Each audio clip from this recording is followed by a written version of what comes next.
Hello guys, welcome to Vishnu smart info YouTube channel. నేను మీ physics track 1 టీచర్ని. So మనం last క్లాస్లో సెంటర్ ఆఫ్ మాస్కి సంబంధించినటువంటి లెక్చర్ 2 కంప్లీట్ చేసాం. Sorry guys.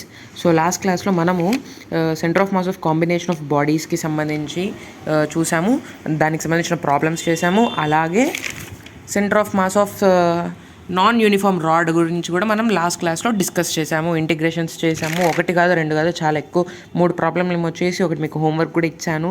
సో ఆ హోంవర్క్స్ కూడా అందరు చేశారని అనుకుంటున్నాను. ఇంకెవరైనా చేయకపోయింటే వెంటనే చెయ్యండి. ఇంకా ఈ క్లాస్ ఎవరైనా వినకపోయింటే వెళ్ళి వినండి. అలాగే సెంటర్ ఆఫ్ మాస్కి సంబంధించి కూడా ఒక ఫ్రెష్ ప్లేలిస్ట్ అయితే మనకి అప్డేట్ చేసాము మేము ఛానల్ తరపున. సో మీరు విష్ణు స్మార్ట్ ఇన్ఫో యూట్యూబ్ ఛానల్లో ప్లేలిస్ట్లో కనుక మీరు చూస్తే సెంటర్ ఆఫ్ మాస్కి సంబంధించి కూడా ఒక సపరేట్ ప్లేలిస్ట్ ఉంటుంది. సో ఆ ప్లేలిస్ట్లో మనకి లెక్చర్ 1 ఉంటుంది, లెక్చర్ 2 కూడా అప్లోడ్ అయి ఉంటుంది. సో లెక్చర్ 3 ఇవాల్టి వీడియో ఇప్పుడు మనం పబ్లిష్ చేసాం కదా, సో దీని తర్వాత పబ్లిష్ అయిన తర్వాత మనకి ప్లేలిస్ట్లోకి వచ్చేస్తుంది ఆటోమేటిక్గా. ఓకే, సో సెంటర్ ఆఫ్ మాస్కి సంబంధించి ఒక ప్లేలిస్ట్ క్రియేట్ చేసాం. అలాగే system of particles and rotatory motion పేరు మీద ఇంకొక ప్లేలిస్ట్ క్రియేట్ చేసాం. సో ఆ ప్లేలిస్ట్లో సెంటర్ ఆఫ్ మాస్ ఉంటుంది, దాని తర్వాత ఉన్న కొలిషన్స్ ఉంటుంది, దాని తర్వాత కన్సర్వేషన్ ఆఫ్ లీనియర్ మూమెంటం ఉంటుంది, దాని తర్వాత రొటేటరీ మోషన్కి సంబంధించిన అన్ని లెక్చర్స్. సో ఓవరాల్ లెసన్ మొత్తం దాంట్లో ఉంటుంది. మీకు ఓన్లీ సెంటర్ ఆఫ్ మాస్కి సంబంధించినవి కావాలంటే ఈ ప్లేలిస్ట్లో ఉంటుంది. సో ఎనీవే మీరు ఒకసారి ప్లేలిస్ట్ కనుక ఓపెన్ చేస్తే, ప్లేలిస్ట్ సెక్షన్ కనుక ఓపెన్ చేస్తే మీకు కావాల్సినటువంటి ప్లేలిస్ట్లు ఇప్పటివి కాదు, పాతవి కూడా, వర్క్ పవర్ ఎనర్జీవి, ఫ్రిక్షన్వి, సర్క్యులర్ మోషన్వి, లాస్ ఆఫ్ మోషన్వి, units of measurement, motion straight line, motion plane, అన్ని ప్లేలిస్ట్లో మీకు అక్కడ దొరుకుతాయి నేను చెప్పినవన్నీ కూడా. ఓకే, సో మీరు దాన్ని యూటిలైజ్ చేసుకుంటారని చెప్పేసి ఆ ఆప్షన్ ఉంది కాబట్టి ఆ ఆప్షన్ మీరు యూటిలైజ్ చేసుకుంటారని చెప్పేసి అనుకుంటున్నాను. ఓకే, సో అందరూ కూడా క్లాసెస్ని రెగ్యులర్గా ఫాలో అవ్వాలని కూడా కోరుకుంటున్నాను ఈ సందర్భంగా. సో లాస్ట్ క్లాస్ గురించి మాట్లాడుకున్నాం. సో ఇవాళ క్లాస్లో నేను ఒకటి చెప్దాం అనుకున్నాను, కానీ దానికంటే ముందర ఒక ప్రాబ్లం ఉంది. ఒక ప్రాబ్లం నేను డిస్కస్ చేయాల్సింది ఉంది. సో ఫస్ట్ ఆ ప్రాబ్లం డిస్కస్ చేద్దామని అనుకుంటున్నాను. సో లాస్ట్ క్లాస్లోనే డిస్కస్ చేద్దాం అనుకున్నాను, కానీ కొంచెం టైం ఎక్కువ అయిపోయిందన్న ఉద్దేశంతో డిస్కస్ చేయలేదు. అప్పటికే 45 మినిట్స్ 47 మినిట్స్ ఎంతో అయ్యింది. సో ఇంకా ఎందుకులే అని చెప్పేసి ఈ ప్రాబ్లం డిస్కస్ చేయలేదు. చేసేందంటే ఇంకొక 2 మినిట్స్ యాడ్ అయ్యేది అంతే. సో నో ప్రాబ్లం, ఇప్పుడు డిస్కస్ చేద్దాం. ఓకే, సో ఇప్పుడు నేను ఒక బొమ్మ గీస్తున్నాను. అలా వాళ్ళు బొమ్మ కూడా ఇస్తారు, మీకు క్వశ్చన్లోనే బొమ్మ ఇస్తారు. ఇది వచ్చేసరికి ఒక పుల్లి. సో ఈ పుల్లికి ఒక సైడ్ M అని చెప్పేసి మాస్ హ్యాంగ్ అయ్యింది, ఇంకొక సైడ్ వచ్చేసరికి 2M అనే మాస్ హ్యాంగ్ అయ్యింది. 2M. సో ఆటోమేటిక్గా M పైకి వెళ్ళిపోతూ ఉంటుంది, 2M వచ్చేసరికి కింద పడిపోతూ ఉంటుంది. అది అందరికీ తెలిసిన విషయమే కదా. సో ఇప్పుడు దీనికి సంబంధించినటువంటి యాక్సలరేషన్ ఆఫ్ COM ఎంత అని చెప్పేసి మిమ్మల్ని అడుగుతున్నారు. డైరెక్షన్ కాదు, ఓన్లీ మ్యాగ్నిట్యూడ్ అడుగుతున్నారు. ఒకవేళ డైరెక్షన్ అడిగినా కానీ నో ప్రాబ్లం. నెట్ అంటే నథింగ్ బట్ ఓవరాల్గా సిస్టమ్ ఎట్ సైడ్ మూవ్ అవుతుంది, ఇటు సైడ్ కింద పడిపోతుంది. సో ఓవరాల్గా యాక్సలరేషన్ ఆఫ్ COM కూడా కింద పడిపోతుంది, అంటే కిందకి వెళ్తుంది. సో అది డైరెక్షన్. సో ఇప్పుడు మనకి డైరెక్షన్ గురించి కాదు వాళ్ళు అడుగుతుంది, ఓన్లీ మ్యాగ్నిట్యూడ్ అడుగుతున్నారు. సో మీరు ఎలా కనుక్కోవాలి, ఫస్ట్ ఎలా కనుక్కోవాలి అని అంటే మన ఫార్ములా ఉంది. యాక్సలరేషన్ ఆఫ్ COMకి ఫార్ములా ఏంటా? Formula M1 A1 bar plus M2 A2 bar divided by M1 plus M2 అని చెప్పేసి మనకి ఫార్ములా ఉంది. అయితే మరి ఇక్కడ A1 A2 వాల్యూస్ నీకు తెలుసా? తెలియదు. మరి అవి ఎలా కనుక్కుంటావు? కొంచెం ఆలోచించండి. మామూలుగా మనకు తెలిసిన ఫార్ములా ఏంటి? Net force is equal to total mass into acceleration, అవునా? సో నెట్ ఫోర్స్, ఇక్కడ నెట్ ఫోర్స్ ఎంత? So it side 2mg act అవుతుంది, ఇక్కడ వచ్చేసరికి mg యాక్ట్ అవుతుంది. సో రెండు కూడా ఒకటి. ఈ mg కిందకి యాక్ట్ అయినా కానీ ఈ బ్లాక్ పైకి వెళ్తుంది కాబట్టి ఆపోజిట్ డైరెక్షన్లో ఉన్నట్టు మీరు తీసుకోవాల్సి వస్తుంది. సో నెట్ ఫోర్స్ వచ్చేసరికి 2mg minus mg is equal to total mass. Total mass ఎంత? 2m ప్లస్ m అంటే ఎంత? 3m into a. సో ఈ 3mని ఇక్కడ పంపిస్తున్నా. ఇక్కడ పంపిస్తే యాక్సిలరేషన్ వచ్చేసరికి g/3 వస్తుంది. ఓకే, సో అయితే యాక్సిలరేషన్ g/3 వచ్చింది.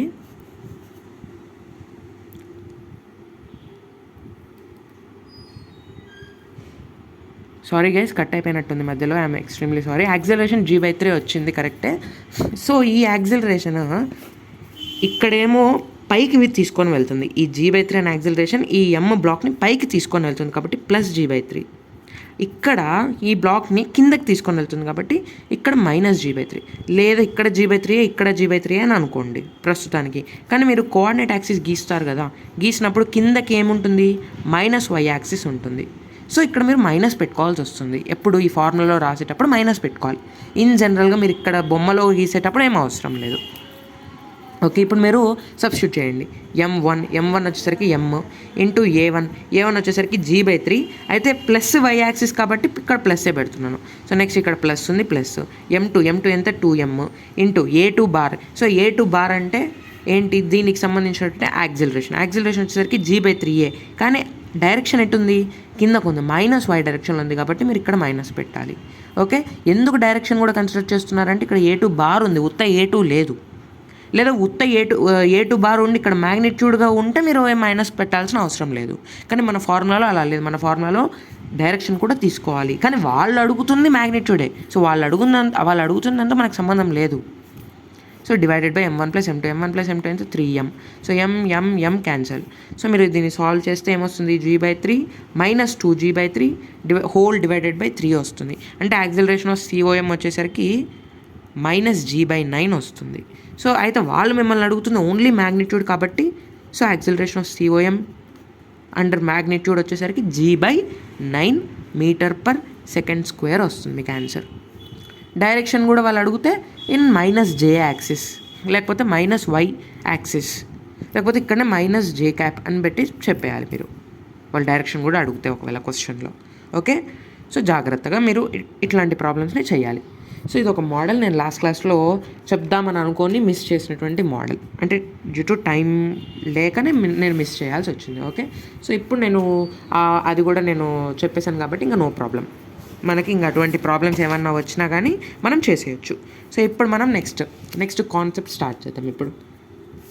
సో నెక్స్ట్ కాన్సెప్ట్ లేకపోతే నెక్స్ట్ ప్రాబ్లమ్స్ ఏ విధంగా అడగచ్చు దానికి సంబంధించినటువంటి కాన్సెప్ట్. సో సైడ్ హెడ్డింగ్ రాసుకోండి, centre of mass of removing some part of కాదు on, centre of mass on removing some part. అంటే డివైజెస్ ఉంటాయి, లేకపోతే బాడీస్ ఉంటాయి. డిస్క్ అంట, కోన్ అంట, స్పియర్ అంట, హెమిస్పియర్ అంట, రింగ్ అంట, అట్లాంటి డిఫరెంట్ బాడీస్ ఉంటాయి. ఆ బాడీస్లో నుంచి మనం కొంచెం రిమూవ్ చేసామనుకోండి, అప్పుడు సెంటర్ ఆఫ్ మాస్ పొజిషన్ మారుతుందా మారదా, ఒకవేళ మారితే ఎంత డిస్టెన్స్లో మీకు మారుతుంది.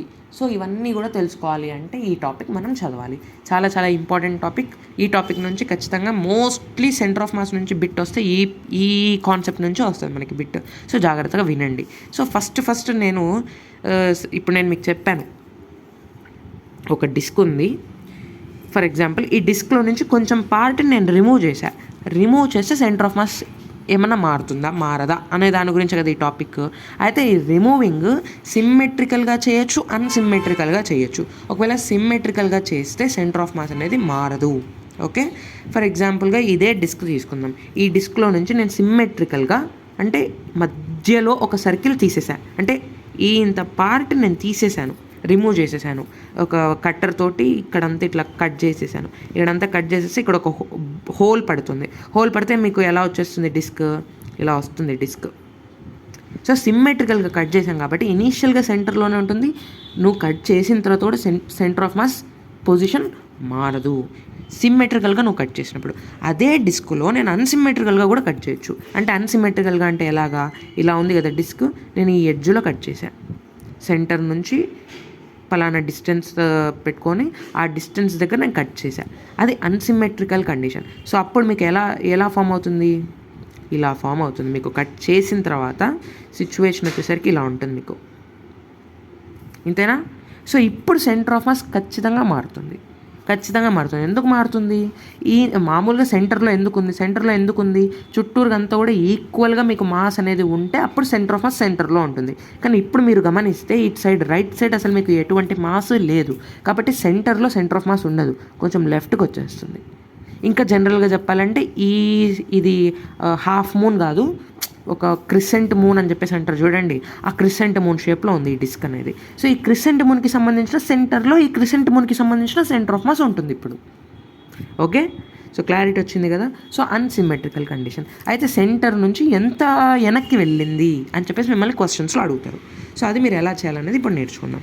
సో సిమ్మెట్రికల్ పెద్ద విషయం ఏం కాదు, మనకు కావాల్సినంత కూడా అన్సిమెట్రికలే. సో అన్సిమెట్రికల్ గురించి మనం తెలుసుకున్నాం కూడా. అన్సిమెట్రికల్ కటింగ్ అంటే ఏంటి, సిమ్మెట్రికల్ కటింగ్ అంటే ఏంటో ఇప్పుడు మనం తెలుసుకుందాం. సో ఫస్ట్ ఫార్ములా చెప్తాను, రాసుకోండి.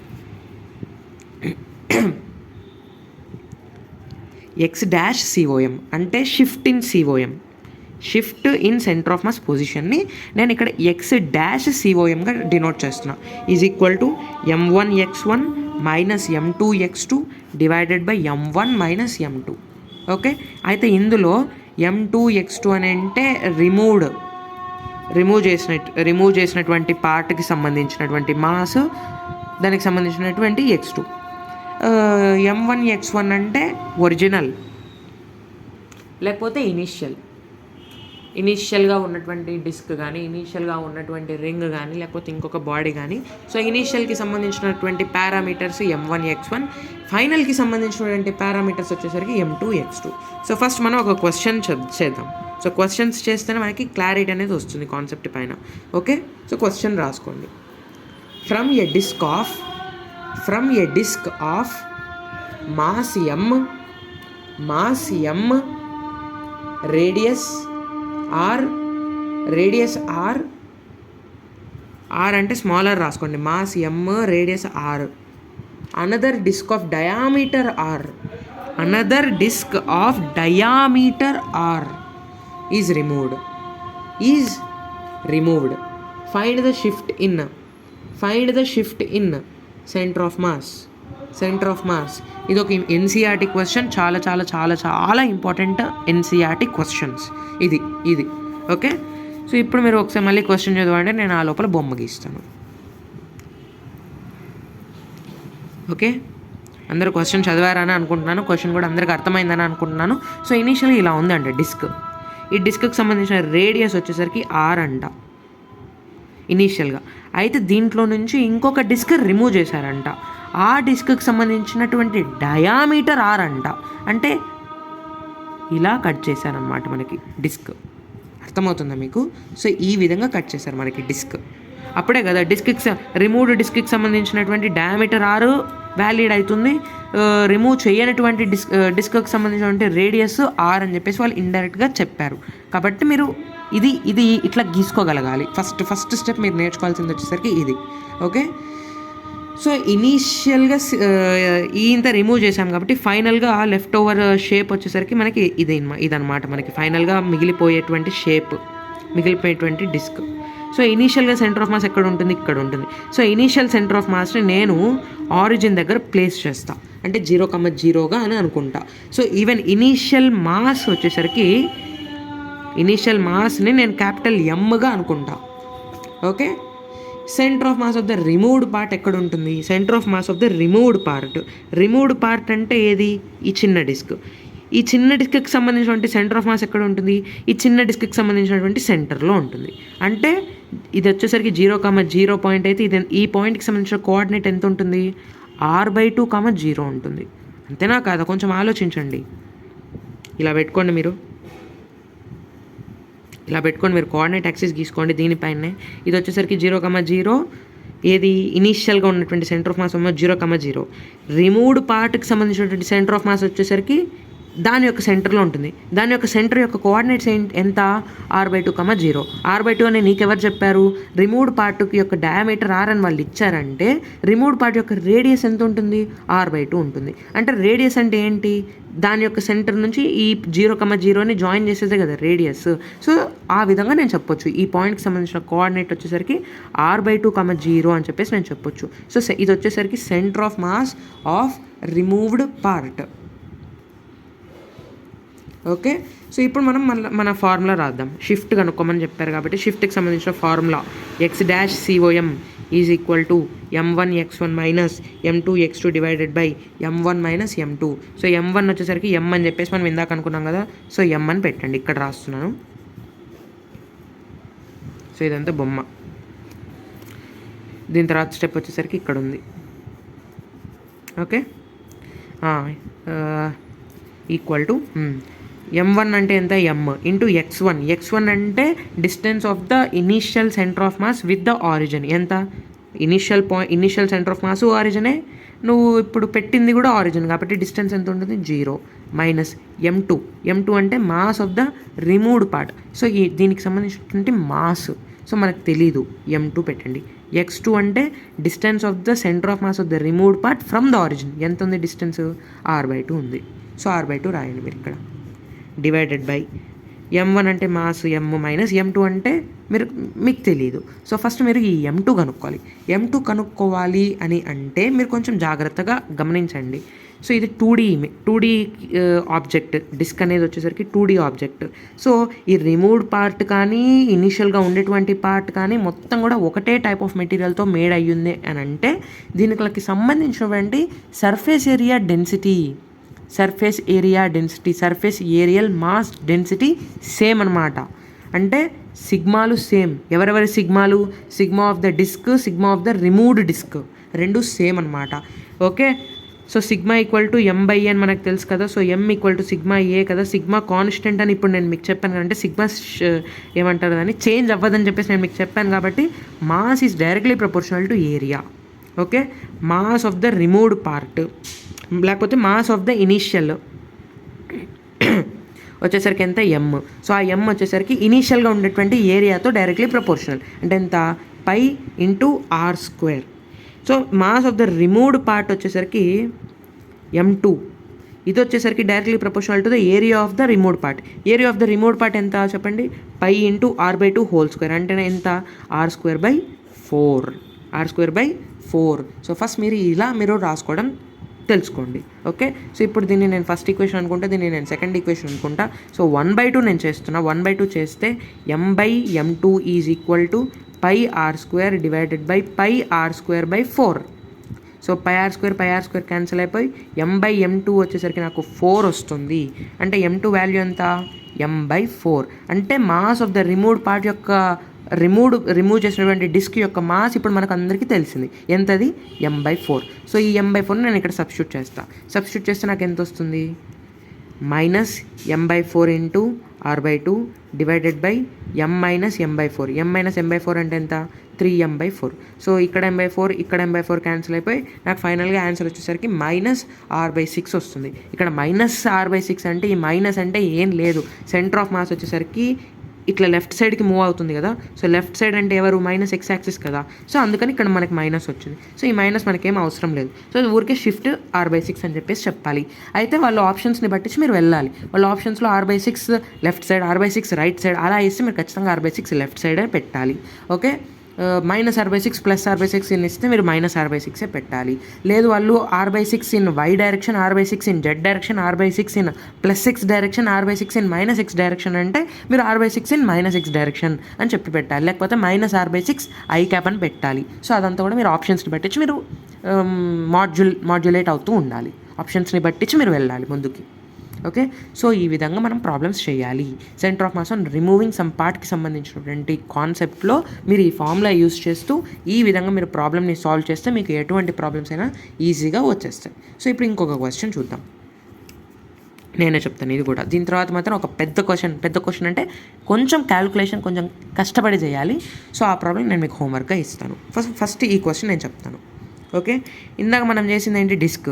ఇప్పుడు మనం చేయబోతుంది వచ్చేసరికి solid sphere. So solid sphere నుంచి తీసేశారంట. Solid sphere of mass m, radius r. So దీంట్లో నుంచి రిమూవ్ చేసింది వచ్చేసరికి కూడా ఒక సాలిడ్ స్పియరే.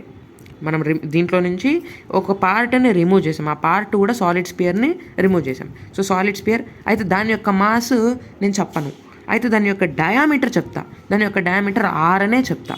సో దీనికి నేను బొమ్మ కూడా ఇవ్వలేదు. సో ఇప్పుడు మనం సొల్యూషన్లో మనం బొమ్మ గీసుకోవాలి. సో ఫస్ట్ సాలిడ్ స్పియర్ అన్నారు. స్పియర్ సర్కిల్ మనము డిఫరెన్షియేట్ చేయలేం కదా పేపర్ పైన. సో ఇలానే గీసుకోవాల్సి వస్తుంది, తప్పదు.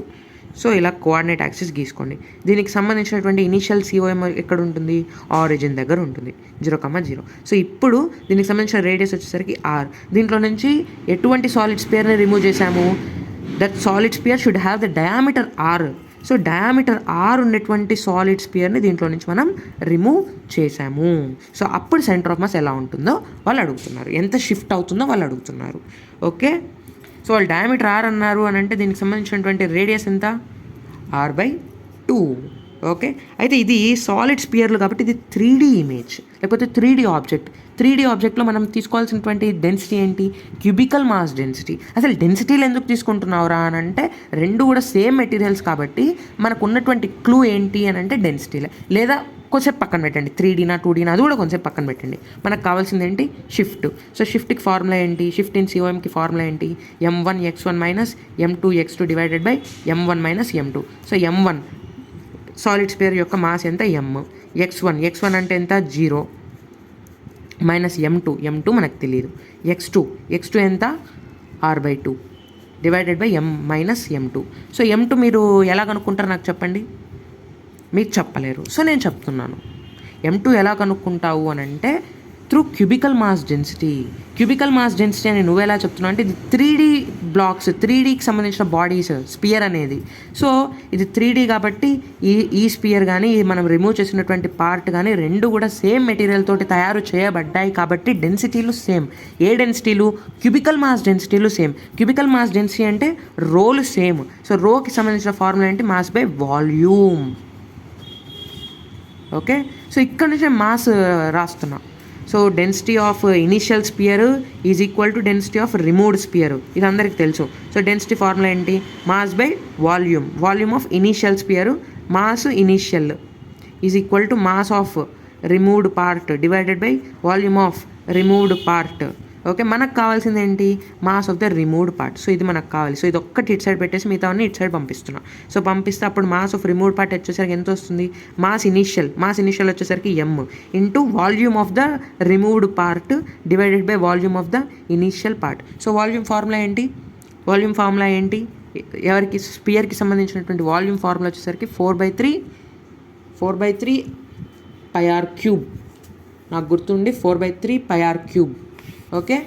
సో 4/3 πr3 రాసుకోండి మీరు. వాల్యూమ్ ఆఫ్ ద రిమూవ్డ్ ప్లేస్లో 4/3 ఇంటూ π ఇంటూ r3.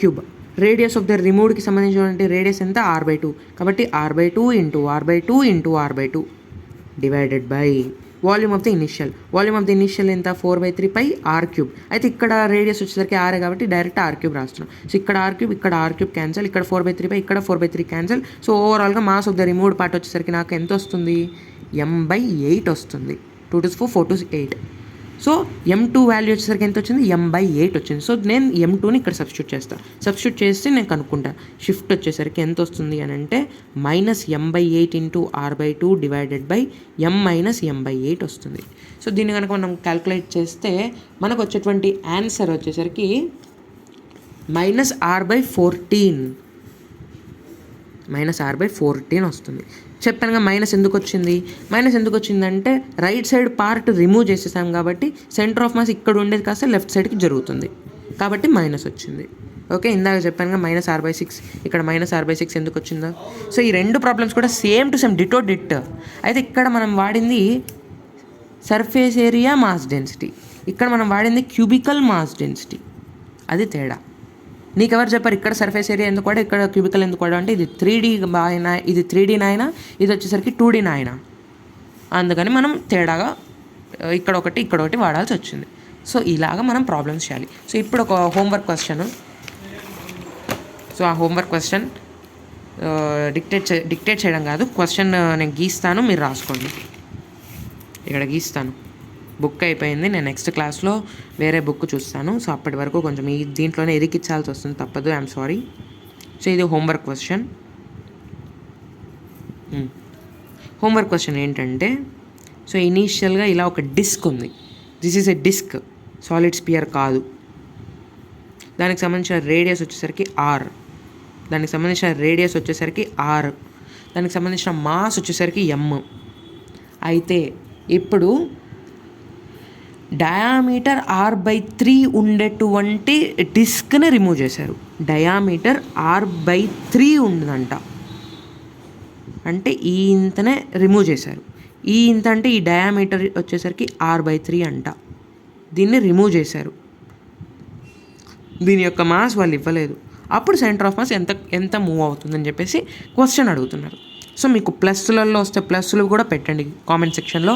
మీకు ఆన్సర్ మైనస్లో వస్తే మీకు మైనస్ కూడా పెట్టండి ఆప్షన్స్లో. ఓకే, ప్లస్ మైనస్ ఇప్పుడు నేను మిమ్మల్ని అడుగుతున్నాను కాబట్టి మీరు ఖచ్చితంగా చేసి పెట్టండి. Okay, so r/3 disc remove చేశారు అని అంటే ఇక్కడ ఎంత ఉంటుంది, 2r/3 ఉంటుంది. అంతేనా కదా?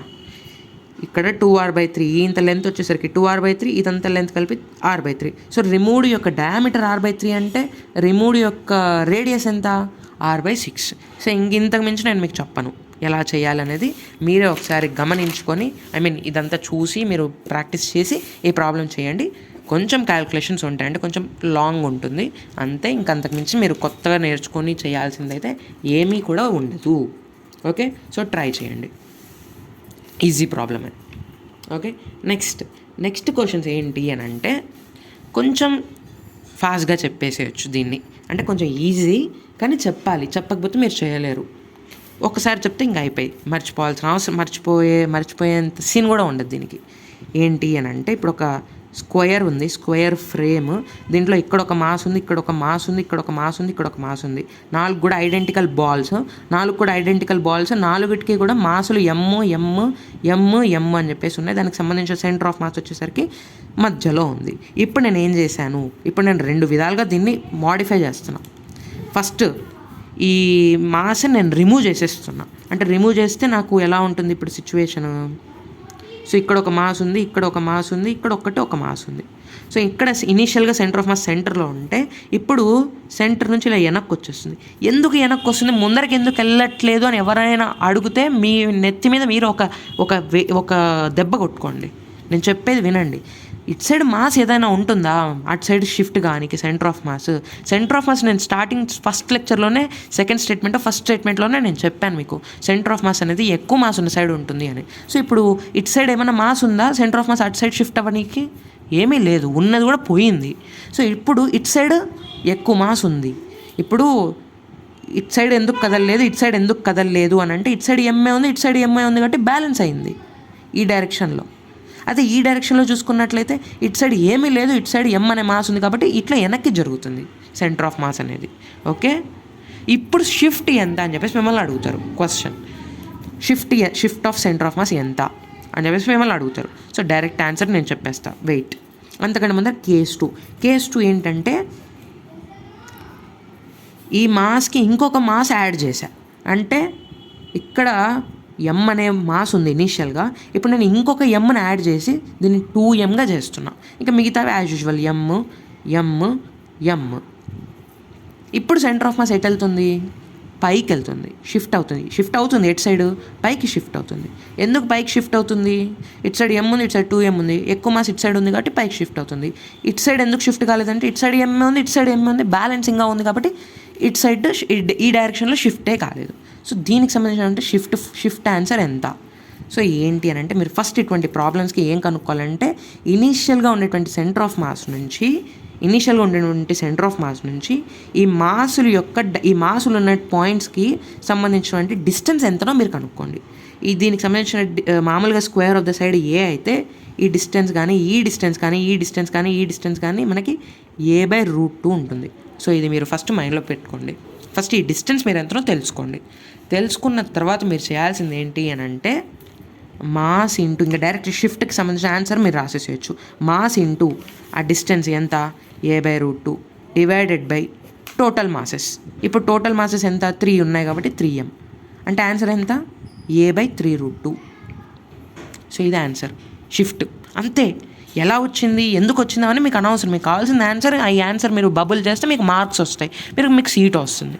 అంతే కదా మీకు కావాల్సింది. మీరు ఫిజిక్స్లో పిహెచ్డీలు చేయాలనుకుంటున్నారా, పిహెచ్డీలు చేయాలనుకుంటే వేస్ట్, డిగ్రీ జాయిన్ అయిపోవచ్చు, లాంగ్ టర్మ్ తీసుకోవాల్సిన అవసరం లేదు.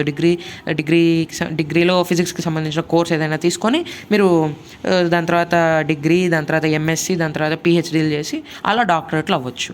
మీకు అది కాదు కదా కావాల్సింది, మీకు ఎంబీబీఎస్ డాక్టర్ కావాలి కదా. సో ఇవి ఎందుకు వచ్చింది మీకు అనవసరం కదా, అంతేనా. కానీ కొన్ని చోట్ల ఫిజిక్స్లో ఎందుకు వచ్చిందో చాలా అవసరం. సో అటువంటి పాయింట్స్ దగ్గర నేను చెప్తున్నా. ఎందుకు వచ్చిందో చెప్తే మీకు ఆ ప్రొసీజర్ని మీరు గుర్తుపెట్టుకుంటే అదే ప్రొసీజర్లో మీరు ప్రాబ్లమ్ సాల్వ్ చేయొచ్చు అని చెప్పేసి నేను అక్కడ చెప్పాను. ఇక్కడ మీకు అవసరం లేదు. సింపుల్గా మీరు ఆన్సర్ ఎలా తెచ్చుకోగలరో ఆ పద్ధతి నేను చెప్తున్నా.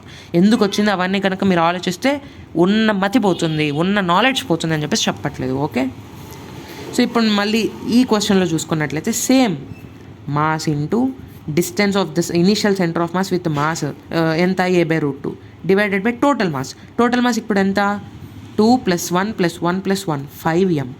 అంటే ఇక్కడ వచ్చేసరికి ఆన్సర్ a/5√2 వస్తుంది. ఓకే, సో ఇలాగ మీరు చెయ్యాలి. సో ఇప్పుడు నేను మీకు సెకండ్ హోంవర్క్ ఇస్తాను. సెకండ్ హోంవర్క్ దీనికి సంబంధించి ఇస్తాను. సెకండ్ హోంవర్క్ వచ్చేసరికి క్వశ్చన్ రాసుకోండి. 6 particles of mass m each are located at 6 vertex of regular hexagon. 6 vertex of regular hexagon. Find shift in center of mass. Find shift in center of mass if, first question, one of the particle is removed. Second question, mass of one of the particle is doubled. Okay, so regular hexagon ఇచ్చారు. సో regular హెక్సాగాన్లో centre of mass ఇనిషియల్గా ఇక్కడ ఉంటుంది. So ఈ distance వచ్చేసరికి ఏ అనమాట. అంటే సైడ్ ఏ అయితే ఈ డిస్టెన్స్ కూడా ఏనే, ఈ డిస్టెన్స్ కూడా ఏనే, ఈ డిస్టెన్స్ కూడా ఏనే, ఈ డిస్టెన్స్ కూడా ఏనే, ఈ డిస్టెన్స్ కూడా ఏనే, ఈ డిస్టెన్స్ కూడా ఏనే. సో ఇప్పుడు నాకు మీరు డైరెక్ట్ చిటికలో మీరు ఆన్సర్ చెప్పేయచ్చు. సో అలా మీరు చేయాలి. ఓకే, ఇది హోంవర్క్ క్వశ్చన్. మీరు దీనికి సంబంధించినటువంటి 2 ఆన్సర్లు మీరు నాకు కామెంట్ సెక్షన్లో పెడతారని అనుకుంటున్నాను. ఇందాక నేను చెప్పినటువంటి దీనికి సంబంధించినటువంటి ఆన్సర్ ప్లస్లు మైనస్లతో సహా మీరు నాకు కామెంట్ సెక్షన్లో పెడతారని అనుకుంటున్నాను. సో నెక్స్ట్ కాన్సెప్ట్ వచ్చేసరికి motion of centre of mass. చాలా ఇంపార్టెంట్ కాన్సెప్ట్, జాగ్రత్తగా వినండి. ఫస్ట్ నేను చెప్పే పాయింట్ మీరు నోట్ డౌన్ చేసుకోండి. Always remember internal forces can never affect center of mass of the system. Motion of center of mass of the system is only affected by external forces. Internal forces cannot bring any change in motion of COM. Internal forces cannot bring any change in motion of the COM. This point is valid for system of particles, not one particle system. Okay, మీరు ఒకసారి చదవండి. ఎప్పుడైనా సరే ఏం గుర్తుపెట్టుకోవాలంట, ఇంతసేపు మనము centre of మాస్లు shift అవుతున్నాయి అని చెప్తున్నాం కదా. అంటే మోషన్కి గురి అవుతున్నాయి కదా. సో దానికి సంబంధించినటువంటి కాన్సెప్ట్ అనమాట ఇప్పుడు. సో ఆ మోషన్కి గురి చెయ్యాలి అని అంటే ఇంటర్నల్ ఫోర్సెస్ వల్ల సాధ్యం కాదంట, ఎక్స్టర్నల్ ఫోర్సెస్ వల్ల మాత్రమే సాధ్యం అవుతుందంట. అది కూడా 1 పార్టికల్ ఉంటే ఎటువంటి మోషన్ అనేది ఉండదంట. సిస్టమ్ ఆఫ్ పార్టికల్స్ ఉండాలంట, అంటే మినిమం 2 పార్టికల్స్ అయినా ఉండాలంట. ఓకే, సో అది మరి ఇంటర్నల్ ఫోర్సెస్ ఏంటి, ఎక్స్టర్నల్ ఫోర్సెస్ అంటే ఏంటి అని మీరు తెలుసుకోవాలి. కానీ ఇప్పుడు నిజం చెప్పాలంటే అది అవసరం లేదు. మరి మేము క్వశ్చన్లో ఎలా చెయ్యాలంటే, మీకు క్వశ్చన్లో ఇది కనిపిస్తే మీరు గుడ్డిగా ఇంటర్నల్ ఫోర్సెస్ అని చెప్పేసి మైండ్లో పెట్టేసుకోండి. మ్యూచువల్ ఫోర్స్ అని మీకు క్వశ్చన్లో కనిపిస్తే వాళ్ళు మాట్లాడుతుంది ఇంటర్నల్ ఫోర్స్ గురించి అని చెప్పేసి మీరు మైండ్లో పెట్టేసుకొని మీరు ప్రాబ్లమ్ని సాల్వ్ చేయండి. అయిపోయింది. సో ఇప్పుడు ఫస్ట్ ఒక క్వశ్చన్ చూద్దాం. క్వశ్చన్ రాసుకోండి. 2 particles m1 and m2 started moving towards each other due to mutual forces. Find velocity of center of mass and distance moved by center of mass. ఇప్పుడు మీరు question జాగ్రత్తగా చదివితే mutual forces అనే పదం కనిపించింది. Mutual forces అంటే ఏంటన్నాను, internal forces అన్నాను. ఇప్పుడు నేను ఫస్ట్ పాయింట్ రాసాం కదా, ఆ పాయింట్ ఏం చెప్తుంది, ఇంటర్నల్ ఫోర్సెస్ వల్ల సెంటర్ ఆఫ్ మాస్ షిఫ్ట్ అవ్వదు అని చెప్పేసి చెప్తుంది. షిఫ్ట్ అవ్వట్లేదు అంటే సెంటర్ ఆఫ్ మాస్కి సంబంధించినటువంటి వెలాసిటీ ఎంత, 0. షిఫ్ట్ అవ్వట్లేదు అంటే distance moved by centre of mass ఎంత, 0. అయిపోయింది ఆన్సర్. సో అంతే, వన్ వర్డ్ ఆన్సర్స్ ఇవన్నీ. ఓకే, నెక్స్ట్ ఇంకొకటి నోట్ పాయింట్ రాసుకోండి. మీకు కొన్ని క్వశ్చన్స్ ఎలా ఉంటాయంటే ఇలా ఇస్తారు. ఒక బోట్ ఇస్తారు మీకు. ఆ బోట్ పైన 2 ఉంటారు. ఇక్కడ ఒక అతను ఉంటాడు, ఇక్కడ ఇంకొక అతను ఉంటాడు.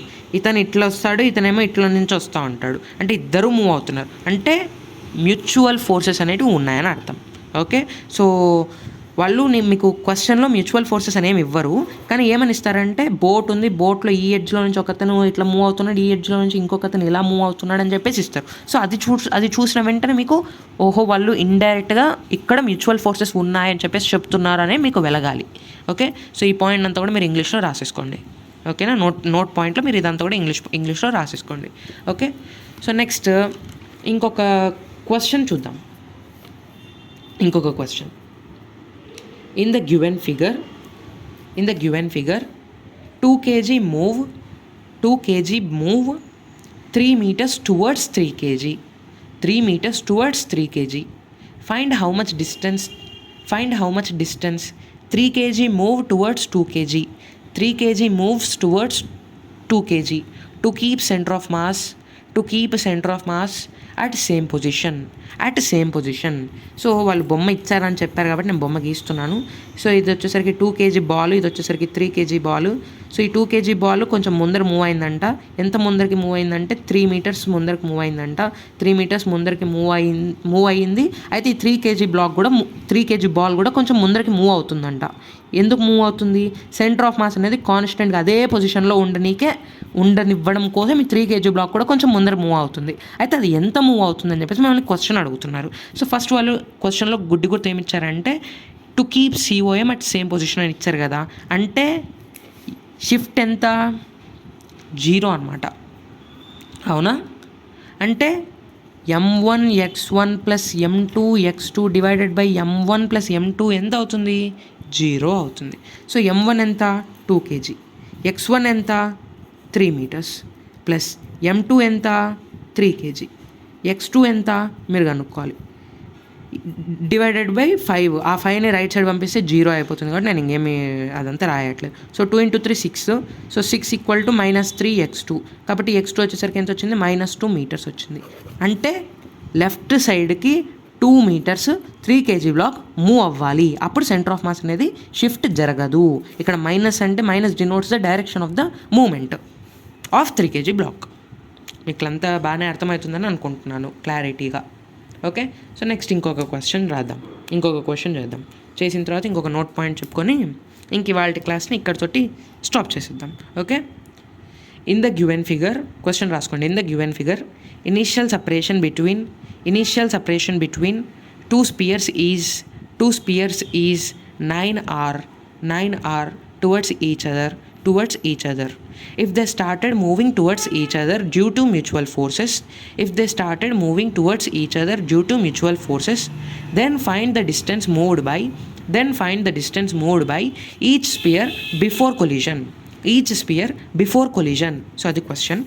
సో క్వశ్చన్ ఏం చెప్తుంది అని అంటే, సో ఇక్కడ ఒకటి స్పియర్ ఉందంట, ఇక్కడ వచ్చేసరికి ఇంకొక స్పియర్ ఉందంట. ఈ స్పియర్ వచ్చేసరికి మాస్ 2m అంట, రేడియస్ 3r అంట. దీనికి సంబంధించిన మాస్ m అంట, దీనికి సంబంధించిన రేడియస్ వచ్చేసరికి r అంట. ఈ రెండింటికి మధ్యలో 9r అనే డిస్టెన్స్ ఉందంట. ఈ రెండు కూడా, ఇది ఏ స్పియర్, ఇది వచ్చేసరికి బి స్పియర్ అని అనుకుంటే, ఈ రెండు కూడా దగ్గరకు వస్తున్నాయంట. ఎందుకని వస్తున్నాయి? డ్యూ టు మ్యూచువల్ ఫోర్సెస్ అంటే ఎవరు? ఇంటర్నల్ ఫోర్సెస్ వల్ల సెంటర్ ఆఫ్ మాస్ యొక్క పొజిషన్ దెబ్బతింటుందా? సో దెబ్బ తినదు. అంటే షిఫ్ట్ ఎంత? 0. ఫస్ట్ ఈ పాయింట్ మీరు రాసేసుకోండి. ఓకే, సో రెండు దగ్గరకు వచ్చి గుద్దుకుంటాయి. సో గుద్దుకోవడం కోసం, రెండు స్పియర్స్ కొలైడ్ అవ్వడం కోసం రెండు ఎంత దూరం జరగాలి? 9r జరగాలనా? అవసరం లేదు. ఎంత జరిగితే సరిపోతుంది? 5r జరిగితే సరిపోతుంది. అంతేనా? 9r మైనస్ దీనికి సంబంధించిన రేడియస్ ఎంత? 3r. దీనికి సంబంధించిన రేడియస్ ఎంత? r. అంటే ఓవరాల్గా ఎంత మూవ్ అవ్వాలి? 5r మూవ్ అవ్వాలి. రెండు కలిపి 5r మూవ్ అయిపోతే రెండు పక్కనకి వచ్చేస్తాయి. పక్కనకి వచ్చేసి గుద్దుకుంటాయి. సో ఓవరాల్గా డిస్టెన్స్ ఎంత? 5r అనమాట. ఓకే, కాబట్టి ఇప్పుడు మనల్ని వాళ్ళు అడుగుతుంది ఏంటి అంటే, ఒక్కొక్కటి ఎంతెంత డిస్టెన్స్ మూవ్ అవ్వాలని చెప్పేసి వాళ్ళు అడుగుతున్నారు. కాబట్టి ఫస్ట్ మనం ఒకటి అజ్యూమ్ చేసుకుందాం. ఏమని అజ్యూమ్ చేసుకుందామంటే, ఈ ఏ స్పియర్ వచ్చేసరికి ఎక్స్ మీటర్స్ వచ్చేసరికి మూవ్ అయింది అని అనుకుంటే, బి ఎంత మూవ్ అవ్వాలి? రెండు కలిపి 5r మూవ్ అవ్వాలి. ఏని మనం అజ్యూమ్ చేసుకున్నాం x మీటర్స్ మూవ్ అవుతుందని. అంటే బి ఎంత మూవ్ అవుతుంది? ఆటోమేటిక్గా 5r మైనస్ x మూవ్ అవుతుంది. మనకి ఇంకొక విషయం ఏం తెలుసు? షిఫ్ట్ 0 అని తెలుసు. సో షిఫ్ట్ ఫార్ములా ఏంటి? m1x1 plus m2x2 divided by m1 plus m2 is equal to 0. So m1 ఎంత m ఇంటూ x1 ఎంత x1 xఏ ప్లస్ m2 ఎంత 2m x2 ఎంత 5r - x divided by m1 + m2 అంటే ఎంత 3m is equal to 0. So ఈ 3mని నేను right side పంపిస్తే 0 అయిపోతుంది ఓవరాల్గా. ఇప్పుడు నేను ఈ mxని నేను రైట్ సైడ్ పంపిస్తే అప్పుడు నాకు ఏమొస్తుందంటే 2m into 5r - x is equal to -mx వస్తుంది. సో m క్యాన్సిల్ అయిపోతాయి. So 10r - 2x is equal to -x అవుతుంది. సో ఇప్పుడు నాకు x వచ్చేసరికి ఎంత వస్తుంది 10r వస్తుంది. x వచ్చేసరికి 10r/3 మర్చిపోయి 10r/3 ఓకే. x వాల్యూ వచ్చేసరికి 10r/3 వస్తుంది అని అంటే ఈ స్పీడ్ ముందుకి మూవ్ అవుతుంది. ఎంత 10r/3 మూవ్ అవుతుంది. అంటే ఇదెంత మూవ్ అవుతుంది 5r - 10r/3 చేస్తే మీకు ఆన్సర్ వస్తుంది. 5r - 10r/3 చేయండి. 15r - 10r అంటే 5r/3 మూవ్ అవుతుంది ఇది వచ్చేసరికి ఈతల సైడ్ది. ఓకే. సో ఇలాగ మీకు క్వశ్చన్స్ అనేవి ఉంటాయి. కొంచెం జాగ్రత్తగా కొంచెం క్వశ్చన్ బాగా చదివితే మీకు ఆన్సర్ అనేది వచ్చేస్తుంది. లేకపోతే ఎంతసేపు ఆలోచించినా కానీ రాదు. మోషన్ ఆఫ్ COM కాన్సెప్ట్ అయితే ఇలానే ఉంటుంది. సింపుల్గా. ఇప్పుడు ఒక క్వశ్చన్ అంటే క్వశ్చనే కాదు అసలు నోట్ పాయింట్ అని చెప్పాను కదా. సో అది ఏంట్రా అని అంటే బాంబులు ఉంటాయి. బాంబులు మీరు ఎప్పుడైనా చూసారా? ఎవరైనా బాంబ్స్ ఇట్లా విసిరేయడం అంటే రియల్ లైఫ్లో కాదు సినిమాలలో అయినా కానీ, మన రేస్ గుర్రం సినిమాలో కానీ లాస్ట్లో బ్రహ్మానందం బాగా వేస్తాడు కదా బాంబులు. సో ఎలా వేస్తారు బాంబ్స్? ఈ పాయింట్ దగ్గర ఆ మనిషి ఉంటే ఇక్కడ నుంచి బాంబుని ఇలా ప్రొజెక్ట్ చేస్తే అది వచ్చి ఇలా కింద పడిపోతుంది. అంటే అదొక ప్రొజెక్టైల్ మోషన్ అనమాట. అది నేను మీకు మెయిన్గా చెప్పాలనుకున్నది వచ్చేసరికి అదొక ప్రొజెక్టైల్ మోషన్. అయితే ఈ బాంబ్ అనేది పైకెళ్ళి ఇక్కడ కింద పడిపోయి ఇక్కడ పేలుతుంది మామూలుగా. కానీ ఒక్కొక్కసారి మధ్యలోనే అంటే ఈ పాత్ మధ్యలోనే పేలిపోయే ఛాన్సెస్ ఉన్నాయన్నమాట. సో అలాగా మధ్యలోనే ఒక 2 పార్ట్స్గా డివైడ్ అయిందని అనుకోండి. అప్పుడు ఒక పార్ట్ ఒక చోట పడుతుంది, ఇంకొక పార్ట్ ఇంకెక్కడో పడిపోతుంది. కానీ సెంటర్ ఆఫ్ మాస్ మాత్రము ఈ పాత్లోనే ట్రావెల్ చేస్తుంది. అది నేను చెప్పాలనుకుంటున్న పాయింట్. బాంబులు ఎన్ని పార్ట్స్ అయినా అవ్వనివ్వండి, 2 కాదు ఇంకో 4 ఎక్స్ట్రా మొత్తం కలిపి 6 పార్ట్స్ అయ్యాయి అనుకోండి. సో ఫస్ట్ పార్ట్ ఇక్కడనే పడింది, సెకండ్ పార్ట్ వచ్చేసరికి ఇక్కడ పడింది, థర్డ్ పార్ట్ ఇక్కడ పడింది, ఫోర్త్ పార్ట్ ఇక్కడ పడింది, ఫిఫ్త్ పార్ట్ ఇక్కడ పడింది, సిక్స్త్ పార్ట్ ఇక్కడ నుంచి ఎక్కడెక్కడో పడింది. కానీ సెంటర్ ఆఫ్ మాస్ మాత్రము యాక్చువల్గా మొత్తం 6 కలిపి ఒక బాంబుగా ఉన్నప్పుడు ఆ ఒక బాంబు ఏ పాత్లో అయితే ట్రావెల్ చెయ్యాలో ఆ పాత్లో ట్రావెల్ చేస్తుంది సెంటర్ ఆఫ్ మాస్. ఓకే. ఆ పాయింట్ గుర్తుపెట్టుకోండి. ఆ పాయింట్ని బేస్ చేసుకొని మిమ్మల్ని ప్రాబ్లమ్స్ అడిగే ఛాన్సెస్ ఉన్నాయి. ఓకే. కానీ మీరు చేయగలరు. సో నేను వాటి జోలికి వెళ్ళట్లేదు. సో అందరికీ ఇవాళ క్లాస్ అర్థమైందని అనుకుంటున్నాను. ఇక్కడితోటి ఇవాళ క్లాస్ ఎండ్ అయిపోతుంది. సో నేను ఇవాళ మీకు ఓవరాల్గా 3 ప్రాబ్లమ్స్ హోంవర్క్ ఇచ్చాను. ఒకటి వచ్చేసరికి ఈ ప్రాబ్లంలోనే 2 ప్రాబ్లమ్స్ ఇచ్చాను, ఇంకోటి వచ్చేసరికి ఈ ప్రాబ్లం ఇచ్చాను. సో అదనమాట గైస్ ఇవాళ క్లాస్. సో ఇవాళ క్లాస్ తోటి మనకి సెంటర్ ఆఫ్ మాస్ కంప్లీట్గా పూర్తయిపోయింది. సో నెక్స్ట్ క్లాస్లో మనం మళ్ళీ కలుద్దాం. Conservation of linear momentum topic తోటి మళ్ళీ మనం కలుద్దాం. ఓకే. సో అది మ్యాక్సిమం ఒక పీరియడ్. ఆ ఒక పీరియడ్ కూడా 40 మినిట్స్ కూడా పడుతుందో నాకైతే డౌటే. 30 మినిట్స్ అలానే పడుతుందని అనుకుంటున్నాను. ఇంకా తక్కువ అయితే కొలిజన్స్ కూడా స్టార్ట్ చేసుకుందాం నెక్స్ట్ క్లాస్లోనే. ఒకవేళ కొంచెం టైం పడితే okay, no problem. Minimum 25 minutes అన్నా పడితే అదొక్కటే పెడతాను. ఒకవేళ 25 కంటే తక్కువ అయితే మాత్రం చూద్దాం. ఓకే. కొలిజన్స్ స్టార్టింగ్ ఇంట్రొడక్షన్ అన్నా కానీ నేను చెప్పనీకే స్కోప్ ఉంటే చెప్తాను. నెక్స్ట్ వీడియోలో. లేకపోతే ఒకటి మాత్రం కన్ఫర్మ్, నెక్స్ట్ వీడియోలో కన్జర్వేషన్ ఆఫ్ లీనియర్ మొమెంటం చెప్తాను. ఓకేనా? So thank you guys, have a nice day. కాస్త మా కష్టం వృధా చేయకుండా కాస్త మీ ఫ్రెండ్స్కి షేర్ చేసి మీరు కూడా ప్రతిరోజు కూడా వీడియోస్ చూడండి. మేము ఇప్పుడు డైలీ అప్లోడ్ చేస్తున్నామంటే ఇంకెంత కష్టపడాల్సి వస్తుంది చెప్పండి. మేము ఎన్ని క్లాసెస్ రికార్డ్ చేయాలి, ఎంత తొందరగా రికార్డ్ చేయాలి, ఎంత నెట్ మేము పెట్టుకోవాలి అప్లోడ్ చేయడానికి. Please understand our pain. Okay. So please guys, please support us. Thank you. Have a nice day. Bye.